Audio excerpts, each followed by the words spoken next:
Yan, thank you sa mga nag-follow sa atin. Na please, kung um, kahit ano, kasi naman ginagamit natin ng fraction, no? Kahit elementary, high school, college, magtitake ka ng CSE, magtitake ka ng college entrance exam, mag-a-apply sa trabaho. Pwede na yung Canon, F789. Ay, may pinaka-ano ng Canon. Ano kasi lang alam ko eh, Casio and Carse ata ngayon, pang board exam, no? Sana sa mga magti-take, no, ng kahit anong subject, I mean, kahit ano sa PRC or kahit ano sa CSE, Napolcom, no? Ano kayo, kung sakaling meron ganito, please, subscribe sa ating, follow nyo lang yun. Okay, let's go. Let's start na with our lesson. So, fraction tayo, no? Isang mathematical expression na representing division na quantity by another consists of two parts. No? So, sabi doon, meron daw two parts yung fraction natin. Let's say, 2/3. May tinatawag ka na numerator, may tinatawag ka na denominator. Okay? So, yung dito, sa given natin, yung nasa taas yung numerator, nasa baba yung denominator natin. No? Dito, AB kasi ginamit niya, no? Kaya, parang ganito. No? Kunyari, ito yung mga basta yung nasa taas is numerator, nasa baba is denominator, no? Numerator, baba is denominator. Okay? So, tapos yung denominator natin, hindi pwedeng dividend and divisor sa other. Yes, tama yun, no, sir. Ma'am, or ano ba? Ano ba, sirang susi? Lalaki ba o babae? Para tatawagin kitang sir or ma'am, ano? Basta sirang susi. Dito natin dito yung pangalan sa kabila. Basta, tama yun, no? Dividend, itong dividend, ito is, pwede rin siyang tinawag na dividend. Pwede rin ito ng baba is, pwede rin divisor. Divisor. No? So, meron tayong dividend, may divisor tayo. No? Tapos, pagka pwede natin siyang i-fraction form, ito na yun. No? So, example natin, kunyari, 3/4.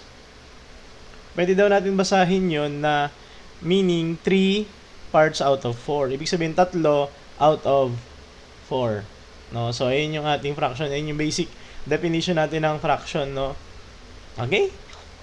Let's start with the proper fraction. No? Ay, nakalimutan ko pala isa sa mga definition ng fraction yung lagi, no? Pag mga students, pag nagsisimula kayo ng lagi pinapahanap ng teacher is, ano the definition pala ng fraction? Lagi sinasabi, ano definition ng fraction? Part of a whole. No? Palagi yan. Sir, paano mag-like kahit wala pong 1,000? Nakalimutan ko na kasi para mga 2 years ago, meron ako nakita sa TikTok na pwede kang i-search mo lang sa TikTok, paano. May ginawa lang ako nun eh. Tapos, ito na. Hindi ko na alam kung paano yun. Parang, nasa 400 pa lang yata ako ng 500. Ano pa easiest way to convert decimal to fraction? Sige, testing natin mamaya yan. Kung paano yan. Testingin natin. Decimal to fraction. Mamaya, analin mo na natin kung ano yung fraction. Napag-decimal na tayo dito eh. No? Search na lang to sir ba or ma'am Padayo na ano. Search na lang how to live even if ganyan. Sa TikTok meron yan. Tutorial 2 years ago. Jun Pio, Sir A. Thank you sa pag-follow sa atin ha. Okay. Part of a whole daw, no? Sige, testing natin mamaya yung convert yung decimal to fraction. Proper fraction is tinay natin. The numerator is less than the denominator. Example, 3/4 and 7/8. Base dito sa definition natin, yung fraction daw is part of a whole. No? Parte lang siya, no? Ng isang buo or ng kabuuan. Kagaya niyan, 3/4. Ibig sabihin, nag-drawing tayo ng ganyan, pizza, 3/4.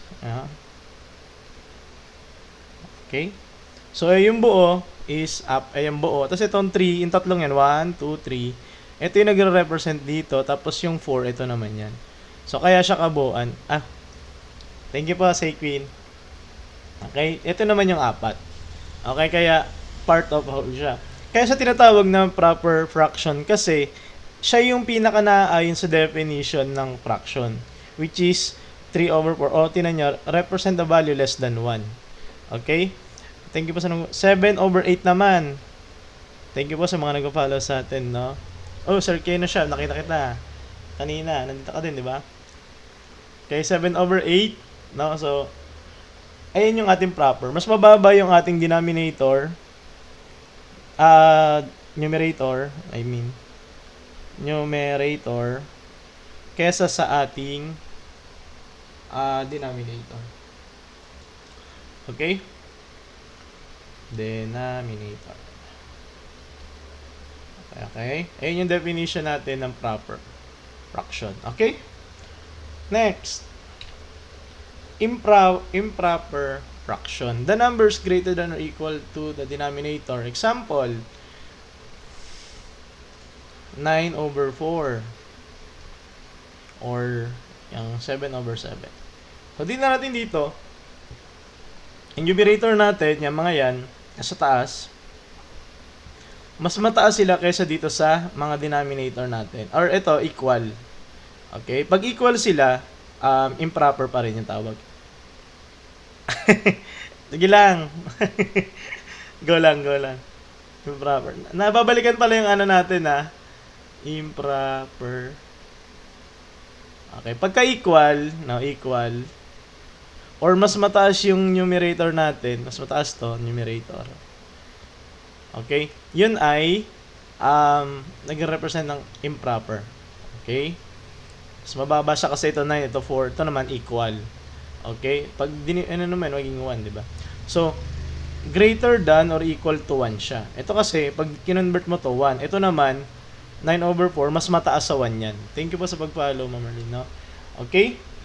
So, yun yung dalawa nating isang proper, mas mababa yung numerator, isa namang improper, no? So, hindi naman siya proper, kumbaga improper nga, So, next is mix, no? Paborito natin yung mix. Okay, yung mga mix ganito yan. A combination of whole number and a proper fraction. So, 2 and 1/3. Okay? So, 2 1/3 yan yung ating